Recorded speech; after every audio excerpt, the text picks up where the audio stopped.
Shalom, perkenalkan nama saya Febranti Sule dari Prodi Teologi Kristen dengan NIM 2020218673. Video kali ini saya akan membahas tentang salah seorang tokoh yang membahas tentang gender.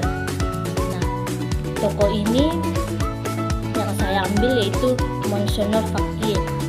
Di dalam bukunya, ia menganalisis gender dan transformasi sosial. Nah, definisi gender menurut Fakih menjelaskan bahwa gender adalah konsep yang merujuk pada perbedaan peran fungsi dan tanggung jawab sosial antara perempuan dan laki-laki yang dibentuk oleh budaya, masyarakat, dan sistem sosial tertentu. Gender berbeda dari seks ya, jadi seks itu lebih ke yang merupakan perbedaan biologis yang tetap. Nah, yang kedua, Fakih juga menegaskan tentang konstruksi sosial gender. Gender bukan bawaan dari lahir atau hasil dari sejak kita lahir, tetapi hasil konstruksi sosial yang diajarkan sejak kecil melalui proses sosialisasi. Yang kedua, perbedaan ini sering digunakan untuk menciptakan hierarki yang mengutamakan laki-laki daripada perempuan, di mana perempuan selalu di bawah posisi subordinat. Nah, Fakih juga menjelaskan tentang ketidakadilan gender. Yang pertama, marginalisasi, yaitu proses peminggiran perempuan dari sektor ekonomi, politik, dan sosial. Yang kedua, subordinasi, pandangan bahwa perempuan lebih rendah atau tidak sepadan dengan laki-laki. Yang ketiga, stereotip, pelabelan negatif seperti perempuan itu emosional atau perempuan hanya cocok di dapur. Adapun kekerasan fisik, mental, atau ekonomi terhadap perempuan. Adapun juga beban yang dirasakan oleh ketidakadilan gender ini, yaitu tanggung jawab perempuan untuk kerja di ranah domestik dan publik secara bersamaan. Jadi itu yang membuat juga kaum perempuan ini terdapat beban di dalam hidupnya karena mengerjakan dua hal tersebut.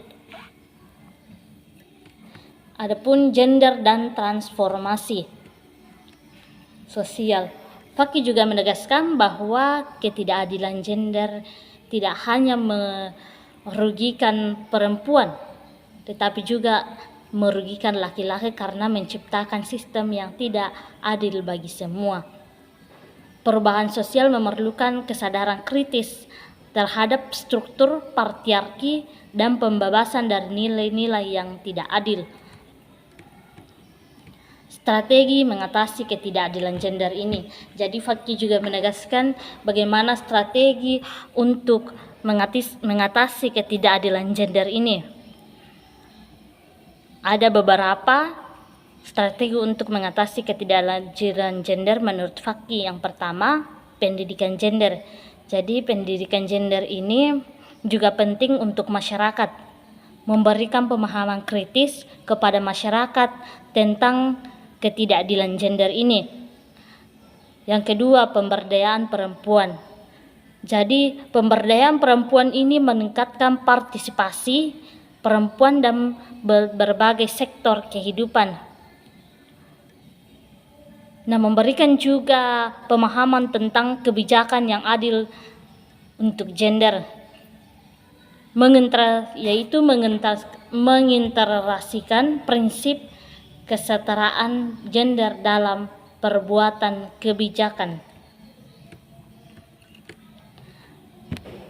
Adapun Fakih menegaskan tentang perspektif gender dalam pembangunan. Fakih di sini menyoroti bahwa pembangunan yang tidak memperhatikan isu gender cenderung memperkuat ketidakadilan. Oleh karena itu, Pendekatan berbasis gender diperlukan untuk menciptakan pembangunan yang inklusif dan keadilan. Nah, yang berikutnya yaitu Fakih juga menganalisis gender dan ketimpangan sosial. Monsinyur Fakih menyoroti bahwa ketimpangan gender seringkali terintegrasi dalam struktur sosial yang lebih besar seperti struktur ekonomi. Perempuan seringkali dipinggirkan dalam masyarakat. Yang berikut yaitu analisis gender dan ketimpangan sosial. Monsinyur Fakih menyoroti bahwa ketimpangan gender sering kali terintegrasi dalam struktur sosial yang lebih besar seperti struktur ekonomi.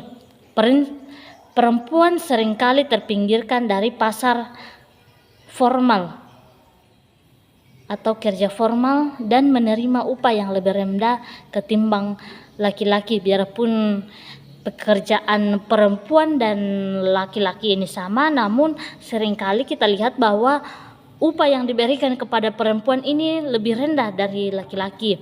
Nah, yang kedua, di struktur politik juga perempuan kurang terwakili dalam posisi pengambilan keputusan baik di tingkat lokal maupun nasional. Dalam peran budaya dan agama juga, bahwa nilai-nilai budaya dan interpretasi agama tertentu sering digunakan untuk membenarkan dominasi laki-laki dan membatasi peran perempuan. Jadi seringkali di dalam budaya dan agama ini terinterpretasi seringkali digunakan untuk membenarkan bahwa dominasi laki-laki ini lebih tinggi daripada perempuan. Jadi membatasi perempuan dalam peranan itu. Yang berikut, Fakih berpendapat bahwa ketimpangan gender tidak dapat dihapus hanya dengan perubahan individu, tetapi memerlukan perubahan sistematik. Yang berikut, patriarki sebagai sistem dominasi.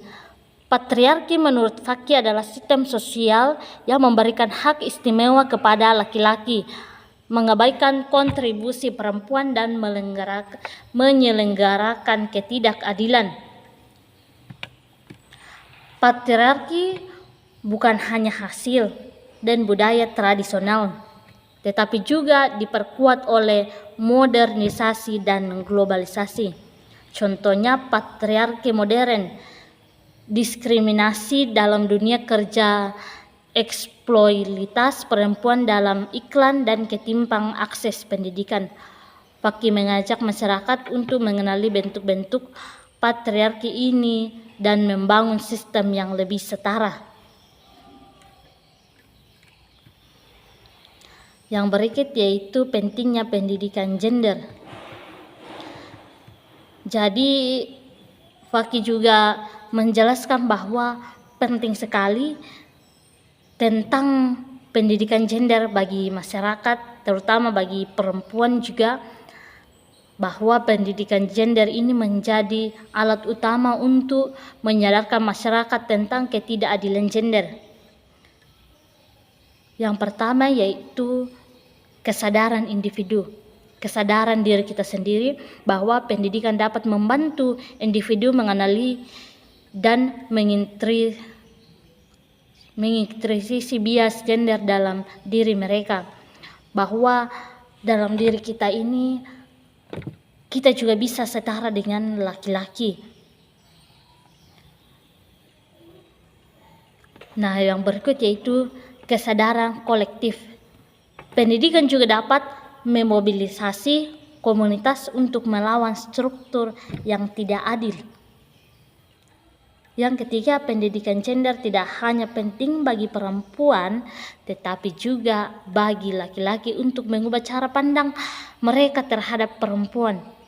Jadi, pendidikan ini sangat penting juga untuk laki-laki, karena dengan ini pendidikan gender ini menyadarkan laki-laki bahwa ternyata harus ada kesetaraan gender di dalam kehidupan. Tidak hanya bahwa perempuan ini akan selalu di dapur, perempuan akan selalu hanya melayani suami, tetapi juga laki-laki pun bisa bekerja di dapur, seperti membantu istri memasak. Jadi kesetaraan gender ini sangat perlu juga, pendidikan gender sangat perlu juga untuk laki-laki dan perempuan, biar perempuan ini tidak juga dianggap rendah. Nah, di dunia sekarang ini sudah banyak yang kita lihat tentang pendidikan gender ini terrealisasi karena banyak sekarang laki-laki juga yang sudah pintar memasak, sudah membantu istrinya di dapur. Adapun juga sekarang perempuan dia yang lebih kerja daripada laki-laki. Ya. Tidak bisa dipungkiri sekarang bahwa kesetaraan gender juga sudah ada yang mengenalinya. Gender dan pemberdayaan perempuan. Fakih menekankan bahwa pemberdayaan perempuan adalah langkah strategi untuk mengatasi ketidakadilan gender. Jadi pemberdayaan perempuan juga sangat penting di dalam menganalisis kesetaraan gender ini bagi perempuan. Yang pertama, meningkatkan akses pendidikan, memberikan kesempatan yang sama kepada perempuan untuk memperoleh pendidikan. Yang dahulunya kita tahu bahwa pada saat peperangan atau saat Ibu Kartini ya, hanya laki-laki yang bisa sekolah, tapi di dunia sekarang perempuan juga bisa. Bahkan perempuan juga ada yang sudah jadi lebih tinggi pekerjaannya daripada perempuan, dan bahkan ada juga yang sudah jadi pendeta, sudah jadi, bahkan ada pun Megawati yang sudah pernah menjadi presiden pertama Indonesia perempuan. Ya. Yang berikut yaitu kesetaraan ekonomi, memberikan akses perempuan kepada pekerjaan yang setara dan kepemilikan sumber daya. Jadi dalam hal ini perempuan diberikan pekerjaan yang setara dengan laki-laki. Yang berikut partisipasi politik, mendorong perempuan untuk aktif dalam mengambil keputusan. Jadi itulah gunanya belajar tentang pendidikan gender, supaya juga mendorong perempuan untuk aktif dalam mengambil keputusan.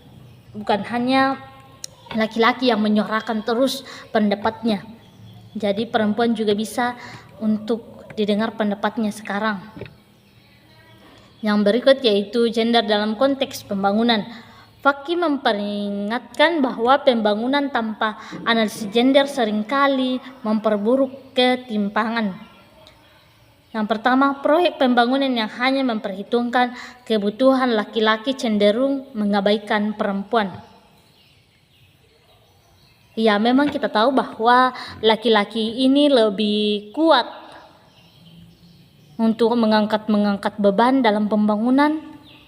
Namun tidak dipungkiri bahwa sebenarnya perempuan juga bisa masuk dalam ranah itu, seperti dia yang menggambar struktur bangunan itu.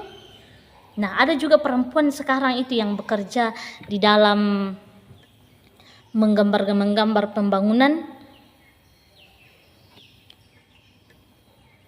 Contoh lainnya itu infrastruktur desa yang tidak mempertimbangkan akses perempuan, seperti air bersih yang lebih dekat dengan perempuan. Pendekatan berbasis gender mainstreaming harus diterapkan dalam setiap aspek pembangunan agar hasilnya inklusif. Jadi pendekatan mainstreaming ini penting untuk pembangunan agar hasilnya itu lebih eksklusif. Nah, Monsenor Fakih juga menggarisbawahi bahwa tujuan dan analisis gender adalah menciptakan keadilan gender.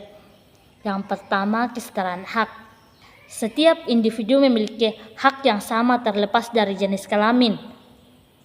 Yang kedua, keadilan distribusi. Perempuan dan laki-laki memiliki akses yang setara terhadap sumber daya dan peluang. Yang berikut yaitu transformasi sosial, mengubah norma dan struktur yang menyelenggarakan ketidakadilan. Nah, adapun beberapa contoh masalah gender yang terjadi di kehidupan saat ini sesuai dengan konsep dan analisis Monsignor Fakih. Yang pertama, marginalisasi perempuan di dunia kerja.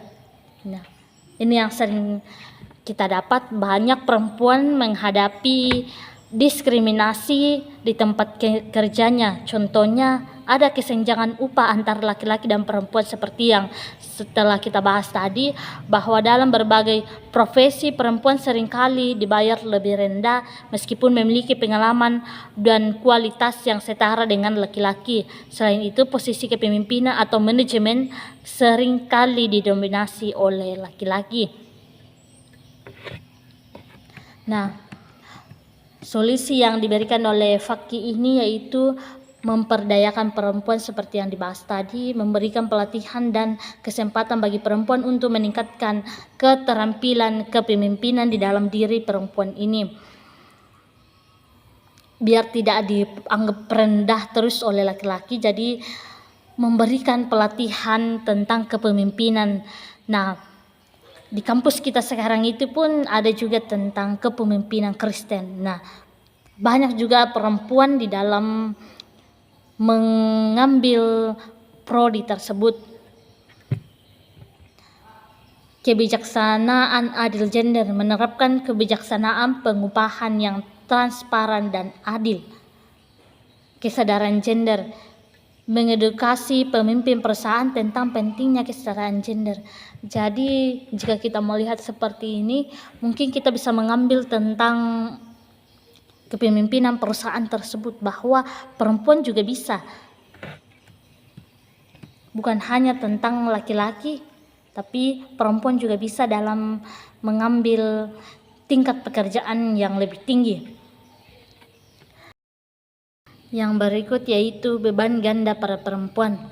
Perempuan yang bekerja di sektor formal seringkali masih dibebani dengan tugas domestik seperti mengurus rumah tangga, anak, dan kebutuhan keluarga.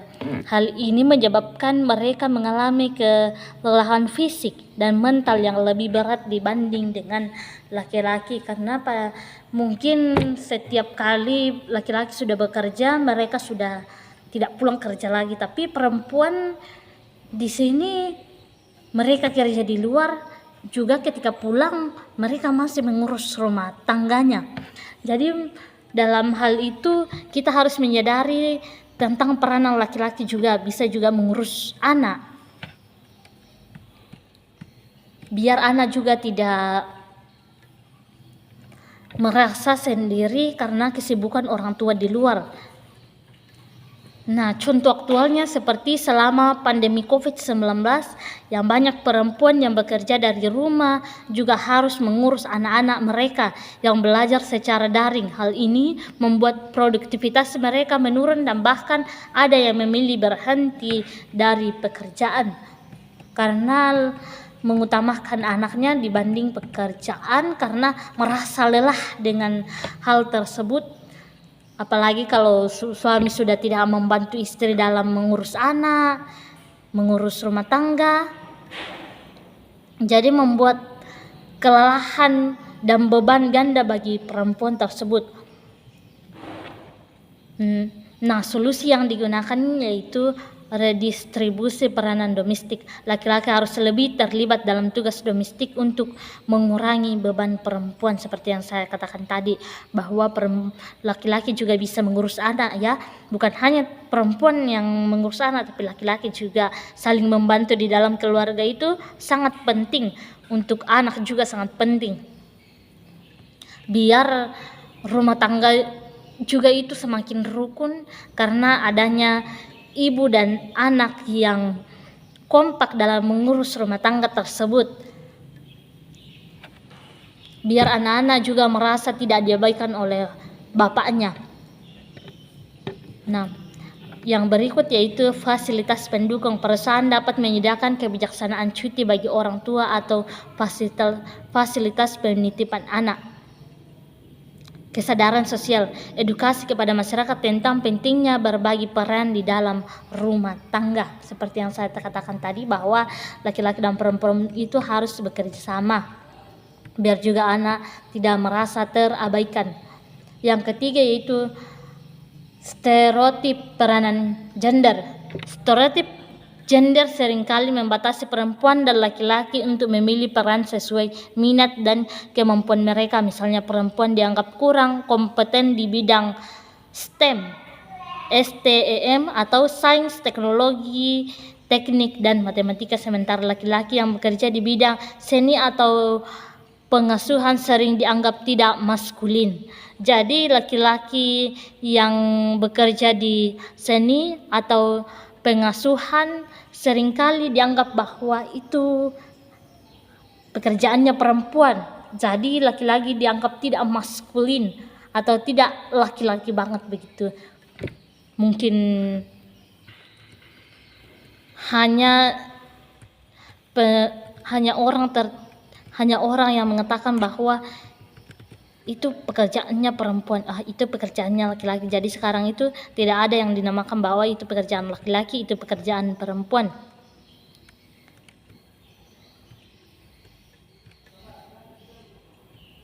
Yang berikut yaitu pendidikan inklusif, mengajarkan kepada anak-anak bahwa tidak ada pekerjaan yang khusus laki-laki atau khusus perempuan. Kampanye kesetaraan, mengadakan kampanye untuk menghapus stigma terhadap peranan gender tertentu. Program beasiswa, memberikan beasiswa kepada perempuan untuk memasuki bidang yang selama ini didominasi oleh laki-laki. Jadi itu juga solusi. Yang berikut yaitu kekerasan berbasis gender. Kekerasan terhadap perempuan masih menjadi serius baik dalam bentuk fisik, psikologis maupun ekonomi. Kasus kekerasan dalam rumah tangga atau KDRT dan pelecehan seksual di tempat kerja seringkali tidak dilaporkan karena korban takut akan stigma atau balasan dari pelaku. Seperti data Komnas Perempuan menunjukkan peningkatan kasus kekerasan terhadap perempuan selama pandemi, banyak korban terjebak di rumah dengan pelaku tanpa akses bantuan. Jadi di dalam ranah ini seringkali kita lihat bahwa kekerasan fisik ini meningkat saat pandemi. Jadi perempuan banyak yang dikerasi, seringkali laki-laki yang memukul perempuan ya. Karena dianggap bahwa perempuan bisa apa, perempuan ini lemah dan laki-laki ini kuat. Ya walaupun memang laki-laki lebih kuat mengangkat beban-beban yang berat, tapi sudah ada juga perempuan yang bisa mengangkat beban-beban berat juga ya. Banyak atlet-atlet sekarang perempuan. Nah, solusi yang dipaparkan oleh Fakih ini yaitu pendidikan gender, memberikan pemahaman kepada masyarakat tentang hak asasi perempuan dan konsekuensi hukum dari kekerasan. Jadi memberikan pemahaman tentang konsekuensi yang didapat jika laki-laki terusan melakukan kekerasan di dalam rumah tangga, baik di luar maupun di dalam atau sesamanya, ataupun di lokasi pekerjaan. Nah, yang berikut dukungan untuk korban, membuka layanan pengaduan yang mudah diakses oleh korban kekerasan. Yang berikut kebijakan tegas, menerapkan hukum yang melindungi perempuan dari kekerasan seperti RUU TPKS yang baru saja disahkan. Yang berikut yaitu representasi perempuan di politik. perempuan masih minim mewakili kekurangannya perempuan di parlemen atau posisi pengambilan keputusan, mengakibatkan kebijakan yang dibuat kurang sensitif terhadap kebutuhan perempuan. Nah, solusi yang digunakan yaitu kuota perempuan, menguatkan kebijakan kuota untuk memastikan keterwakilan perempuan di parlemen. Yang kedua, pelatihan kepemimpinan, meningkatkan kapasitas perempuan dalam bidang politik melalui pelatihan dan mentoring. Kampanye publik, mendorong masyarakat untuk mendukung perempuan dalam politik. Nah, melalui analisis ini, Fakih menunjukkan bahwa transformasi sosial hanya dapat terjadi jika kita secara aktif melawan struktur yang tidak adil dan menciptakan lingkungan yang mendukung ketidakadilan gender. Nah, demikian itu hanya yang saya bahas. Biarlah semua yang saya bahas ini dapat membantu yang menonton untuk menyaksikan ketidakadilan gender dalam lingkungannya dan bisa melawan ketidakadilan gender ini dan memberikan pemahaman untuk orang sekitar. Sekian dan terima kasih.